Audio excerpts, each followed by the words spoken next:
आखिर क्यों रोक दी देवी अहिल्या ने गुन्नू जी को मिलने वाली सजा? क्यों रोक दी दरबार की कार्यवाही? क्यों रोक लिया अपने ही बाबा साहिब मल्हार सरकार को? क्या कारण है इस सब के पीछे? नमस्कार दोस्तों, स्वागत है आपका आपके अपने चैनल हंग्री स्पिरिट्स में। हंग्री स्पिरिट्स देख रहे सारे दर्शकों का मैं अंजू शर्मा दिल से स्वागत करती हूं। देवी अहिल्या जो हमेशा से हमारी नजरों में एक देवी के रूप में रही है, एक मां के रूप में रही है, जो हमेशा आगे की दूर तक सोचती हैं। उनको हमने पहली बार टूटते देखा, किसी पर इतनी बुरी तरह से हमला करते हुए देखा, थप्पड़ों से, डंडे से। वो थे गुन्नू जी। बुरी तरह से उन्होंने सारी की सारी अपनी बातें गुन्नू जी को कह दी। वो देवी अहिल्या को हमने देखा, मगर अब दरबार में जिस देवी अहिल्या को देख रहे हैं वो रोक रही है सजा देने से, वो मांग रही है समय। तो इसके ऊपर चर्चा करते हैं दोस्तों, अपने तरीके से जो हमने देवी अहिल्या का अभी तक किरदार देखा है, अभी तक हमने समझा है। पहले वही निवेदन, जिन्होंने अभी तक चैनल को सब्सक्राइब नहीं किया है कर लीजिए।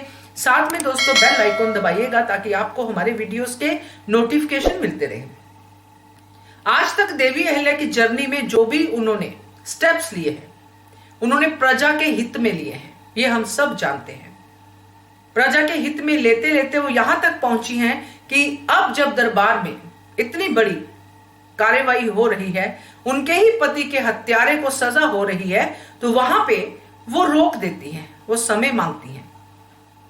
तो दोस्तों, दूरदर्शिता की माहिर देवी अहिल्या, आखिर उन्होंने ऐसा क्या देख लिया आने वाले भविष्य में जिसको लेके उन्होंने मल्हार सरकार को रोक दिया? इसके दो कारण हैं दोस्तों। पहला कारण, गंगूबा तात्या की वो बातें जो उन्होंने कहा मल्हार सरकार को, रोका उनको कि आप मत कीजिए ऐसा, अपने ही जवाई का गला मत काटिए, क्योंकि ये एक पिता का डिसीजन होगा, राजा का नहीं। ये बात उनके दिमाग में बैठी, आई उनके दिमाग में, क्योंकि जब उन्होंने गुन्नू जी को मारा था तब उन्होंने एक पत्नी के तौर पे मारा था। एक पत्नी ने गुन्नू जी पे प्रहार किए थे, एक छोटी रानी ने नहीं।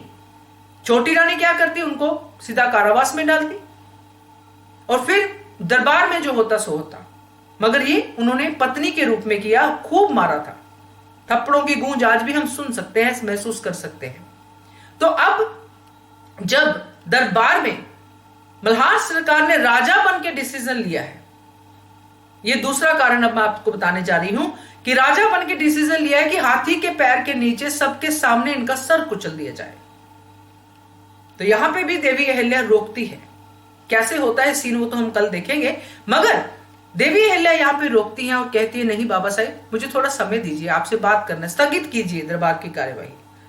तो यहां पे जो समझ में आ रहा है दोस्तों मुझे, वो ये है कि हमने एक सीन देखा इसी कड़ी में, जिसमें कि बाहर प्रजा में बगावत की बू आ रही है। लोगों ने वो जो लगान होता है वो देना बंद कर दिया है और लगान की रकम आधी हो गई है। जो वो देते थे नॉर्मली, जो होता है राज्य में लगान, वो देते थे और उसकी आधी ही वसूली हो पाई है। वसूली भी इस तरह से होती थी कि लोग खुद आके लगान देते थे, क्योंकि उनको इतना भरोसा था अपने राजा पे। मगर यहां पे ये आधा हो गया है, क्योंकि उनको अपने राजा पे भरोसा नहीं रहा है। और क्यों नहीं रहा है? क्योंकि राजा ने जो काम है प्रजा के, उसमें इंटरेस्ट लेना बंद कर दिया है। जब से खंडेराव की मृत्यु हुई है, वो इतने शोक में डूबे हुए हैं। तो अब जब गुन्नू जी को सजा होगी सरेआम बाजार में, तो प्रजा का हौसला और भी टूटेगा, क्योंकि वो इसको उसी एंगल से सोचेंगे, क्योंकि उनको यही लगेगा कि ये राजा का नहीं, ये तो एक पिता का फैसला है, क्योंकि प्रजा कुछ भी बोल सकती है। और इस स्थिति में जब प्रजा पहले से ही बगावत के मूड में है कि राजा जो है, हमारा जो मल्हार सरकार राजा है, वो पुत्र के गम में इतना है कि उनको प्रजा की तो कोई पड़ी ही नहीं है, तो हमें भी क्या पड़ी है, हम भी अपना लगान जो है बचा लेते हैं, नहीं देते हैं उनको। तो अगर ये सीन प्रजा के सामने होता है, सबके सामने गुन्नू जी को ये वाली सजा मिलती है, तो इसका जो पूरा का पूरा असर है प्रजा पे होगा, क्योंकि वो यही सोचेंगे कि ये राजा ने बदला लिया है अपने जवाई से, अपने पुत्र की मृत्यु का। मतलब राजा अभी भी उसी जोन में जा रहा है। तो दोस्तों, ये इतिहास में भी गलत दिखेगा। एक राजा, एक जो अपने मल्हार सरकार हैं, उनका जो सजा देने का तरीका है, क्योंकि उन्होंने मुखबिरी की है, मुखबिर की सजा जो है वही गुन्नू जी को मिलनी चाहिए। मारा तो सूरजमल ने है, यही राजा का फैसला होना चाहिए। तो जो मुखबिरी की सजा है वही गुन्नू जी को मिले, हत्या की सजा नहीं। ये पॉइंट देवी अहिल्या लेके आ सकती है, क्योंकि तभी इतिहास में भी जो राजा का नाम है राजा की तरह लिया जाएगा, पिता का दर्जा पिता को ही दिया जाएगा। मगर यहां पे अगर मल्हार सरकार कुछ ऐसा कर देते हैं, पहले से ही जो प्रजा उनके खिलाफ जा रही है अंदर ही अंदर, वो सरेआम हो जाएगी सामने। क्योंकि इससे पहले भी मुखबिरों को सजा तो मिली होगी, ऐसा नहीं है कि मुखबिरी पहली बार हुई है, पहले भी हुई होगी। मगर अब इस मुखबिर को इतनी कड़ी सजा क्यों? क्योंकि पुत्र मरा है, क्योंकि राजा का अपना राजकुमार मरा है। तो ये चीजें जो है देवी अहिल्या को उनकी दूरदर्शिता के साथ दिखाई देंगी, जिसकी वजह से वो इस फैसले को रोकेंगी और गुन्नू जी को वो सजा होगी जो एक मुखबिर को होनी चाहिए। तो इसलिए गुन्नू जी बच के निकल जाएंगे दोस्तों, ये मुझे लगता है।